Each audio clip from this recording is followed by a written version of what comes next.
নমস্কার সকলকে, রংরুট উইথ সুদেশনায় তোমাদের স্বাগত জানাই। এটি হচ্ছে চাকলার বাবা লোকনাথের ধাম। আমি বিশ্বাস করি কিছু মন্দিরে যাওয়ার জন্য সেই ভগবান না ডাকলে সেখানে যাওয়া হয় না, আর যদি তিনি একবার ডাকেন তাহলে শত বাধা উপেক্ষা করেও যাওয়া হয়। তেমনই ছিল সেই দিনটা, যেদিন সকালে একটা কথাতেই কোনো রকম প্ল্যান ছাড়াই আমরা বেরিয়ে পড়েছিলাম চাকলা ধামের উদ্দেশ্যে। এই মন্দিরের ভেতরের অপরূপ সুন্দর দৃশ্য। প্রথমে যেতে হয় বনগাঁ থেকে হাবড়া, তারপর হাবড়া থেকে মেন যে রুটটা নেওয়ার সেটা হচ্ছে বাণীপুরের রাস্তাটা, যেটা এইভাবে বাঁদিকে যে রাস্তাটা সেটা। বাণীপুরের রাস্তা ঢোকার পর আমাদের রাস্তা চিনতে একটু অসুবিধা হয়, জিপিএসের ভরসাতেই গেছিলাম। তো রাস্তাটা বেশ সুন্দর, বৃষ্টির দিনেও চলাচলের কোনো অসুবিধা হওয়ার কথা নয়। আমি জন্মের থেকে 18 বছর পর্যন্ত প্রতি বছর জ্যৈষ্ঠ মাসেই এই মন্দিরে যাচ্ছি।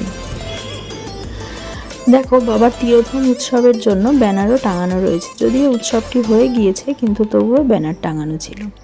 তো যেটা বলছিলাম, ছোটোবেলার রাস্তাটা ভীষণই খারাপ ছিল, বর্ষার দিনে নাজেহাল অবস্থা হতো, কিন্তু এখন দেখছি যথেষ্ট সুন্দর হয়েছে এবং উৎসবের জন্য আলো দিয়ে প্রপারলি সাজানোও হয়েছে। একেবারে গ্রাম্য পরিবেশে, চারিপাশে গাছপালায় ঘেরা এরকম একটা জায়গাতে মন্দিরটি অবস্থিত। গেলেই মন ভালো হয়ে যাবে, শান্ত হয়ে যাবে, এই রকম তার প্রাকৃতিক পরিবেশ এবং সৌন্দর্য। মন্দিরের শুরুতেই বেশ কিছু ঘর রয়েছে, যেখান থেকে আমরা সহজেই মন্দিরে পুজো দেওয়ার সামগ্রী, ডালা এগুলো নিয়ে নিতে পারি। এবং মন্দিরের যে মূল গেট তার উল্টো দিকেই রয়েছে পার্কিং প্লেস, তো যারা গাড়ি নিয়ে যাবে সহজেই গাড়িটাকে পার্ক করে রাখতে পারবে নিরাপদে।